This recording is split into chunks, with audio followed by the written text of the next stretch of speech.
Sa edad na 46 ay malabo na talaga na manalo pa si Manny Pacquiao kontra kay Mario Barrios na edad 29.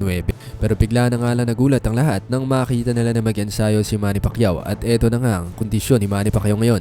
Tila ba nagbago at kinulat ni Manny Pacquiao kahit na sa edad na 46 ay talagang kinulantang niya ang mundo ng boxing. Lahat ng yan ay pag-uusapan natin sa video na to, pero bago yan, ilike mo muna ang video na to, mag-subscribe at pindutin ang notification bell. Maraming salamat. Huwag na nga natin patagalin pa dahil nga kahit 29 ang makakalaban ni Manny Pacquiao na si Mario Barrios at marami mga diehard fans ang bumaliktad kay Manny Pacquiao at sinasabi nga nila na hindi na nga raw kakayanin ni Manny Pacquiao ang kanyang batang-batang makakalaban na si Mario Barrios. Pero ngayon nag-ensayo na at nakita ng mga fans na mag-ensayo si Manny Pacquiao kahit sa edad na 46 grabe pa rin ang footwork, speed at power punch nito. Talagang marami ang nagulat dito kay Manny Pacquiao, lalong-lalo na nung makita nila na mag-ensayo pa itong ating people's champ na si Manny.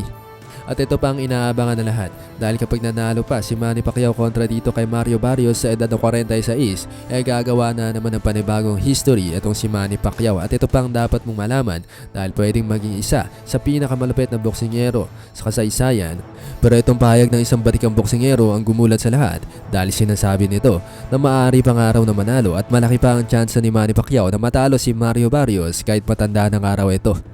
Kung ang isang batikang boksingero ay sinasabi na malaki pa ang tsansa na manalo ni Manny Pacquiao kontra kay Mario Barrios, ano pa kaya ang opinyon ng isang normal na tao lang at hindi nga ito nakapasok sa isang profesional na boxing? O sabihin na natin, pagmat matanda na nga si Manny Pacquiao, kitang-kita pa nga rin sa kanyang mga pag-iensayo, kitang-kita natin na para bang hindi tumatanda itong si Manny Pacquiao. Grabe pa rin yung bilis niya. Nandito pa nga rin yung mga footwork niya na talagang ginagawa niya noong prime years niya o hindi na siya ganun kalakas. Pero sasabihin natin na hindi pa rin talaga basta-basta itong si Manny Pacquiao at masasabi pa rin na halimaw pa rin sa ibabaw ng lona.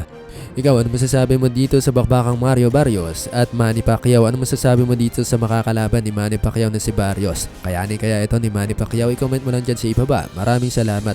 Huwag na natin patagalin pa, ipagpatuloy na natin dahil marami ka pang dapat malaman patungkol sa bakbakang Mario Barrios at Manny Pacquiao. Kapag nanalo nga dito si Manny Pacquiao gagawa na naman ang history itong si Manny Pacquiao na magiging isa sa pinakamatanda na nakakuha pa ng kampyonato pagdating sa boxing. Maaagawan kasi niya ng belt itong si Mario Barrios kapag natalo nga niya ito. Kailangan nga bang tapusin ni Manny Pacquiao via TKO o kailangan sumurvive ni Manny Pacquiao hanggang 12 round para makuha ang panalo?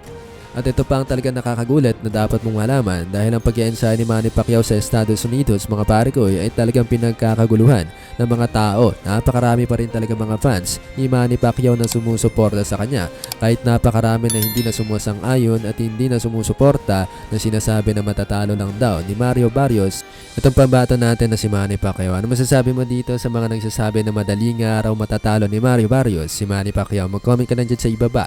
Huwag mo na rin kakalimutan i-like ang video, mag-subscribe at pindutin ang notification bell. Maraming salamat.